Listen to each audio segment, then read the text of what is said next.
Bible कहती है कि जब पौलुस अंधा हो चुका था और वो जब बैठकर प्रार्थना कर रहा था, उपवास में था, तो वचन कहता है कि परमेश्वर ने अपने दास को पौलुस के पास भेजा और परमेश्वर ने पौलुस को ये बोला अपने दास के द्वारा कि अब तू जो बातें तूने सुनी है और तूने देखी है, तू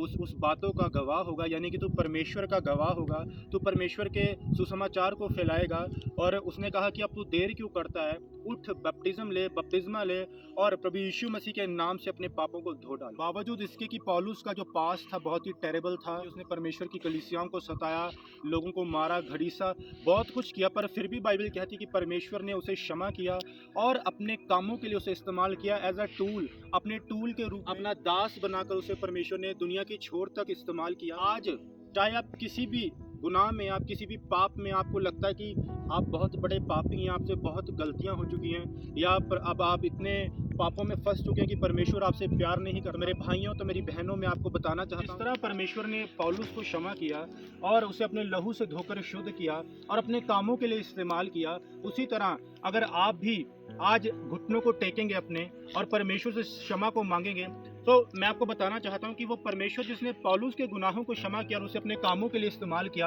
वो परमेश्वर आपको भी क्षमा करने की सामर्थ्य रखता है, वो आपको भी यूज करने की काबिलियत रखता है और वो आपको यूज करेगा अपने कामों के लिए। तो विदाउट किसी डाउट के, विदाउट किसी कंफ्यूजन के या रिग्रेट के, चाहता हूं कि आप आज परमेश्वर के पास जाएं, अपने घुटनों को टेकें और उससे क्षमा को मांगे। और याद रखें, परमेश्वर दया की खान है, वो क्षमा करने वाला परमेश्वर। उसने कहा यदि वो अधर्म का लेखा लेने लग जाए तो कोई खड़ा नहीं रह सकता। वो दयावान परमेश्वर है और वो आपको क्षमा करेगा, अपने लहू से आपके गुनाहों को धोकर वो आपको शुद्ध करेगा और अपने कामों के लिए जिस तरह उसने पौलुस को इस्तेमाल किया वो आपको भी इस्तेमाल करेगा। तो मेरी भाई और मेरी बहनों, आपको डिस्करेज नहीं होना, आपको निराश नहीं होना। आज जिस किसी सिचुएशन में आप फंसे हुए हैं, जिस किसी पाप में आप फंसे हुए हैं, आपको लगता है कि मैं पापी हूं, परमेश्वर मुझे माफ नहीं करेगा, वो मुझे इस्तेमाल नहीं करेगा, वो मुझसे बात नहीं करेगा, वो मेरी प्रार्थना को नहीं सुनेगा, तो ये सब कंफ्यूजन को आज दूर करना है, शैतान के द्वारा डाली गई इन सभी बातों को अपने दिमाग से निकालना है और आज आपको परमेश्वर के सामने घुटनों को टेकना है और उससे क्षमा को मांगना है।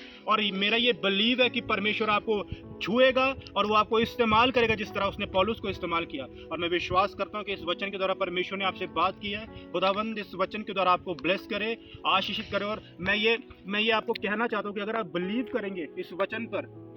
जो आज मैं कह रहा हूं और परमेश्वर के पास जाएंगे और उससे क्षमा को मांगेंगे और अनुग्रह को मांगेंगे, तो वो आपको क्षमा करेगा और अपने कामों के लिए इस्तेमाल करेगा। और ये सिर्फ बातें नहीं है, मैं विश्वास करता हूं कि खुदावंद इन वचनों के द्वारा आपको छुए, पवित्र आत्मा आपके हृदय को बदले, पवित्र आत्मा आपको सामर्थ्य दे कि आज आप खुदावंद के पास जाकर प्रभु यीशु मसीह के नाम से क्षमा को मांगे और अनुग्रह को प्राप्त करें और अपने जीवन को परमेश्वर की महिमा के लिए इस्तेमाल। खुदावंद आप सबको ब्लेस करें। आप सभी को जय मसीह।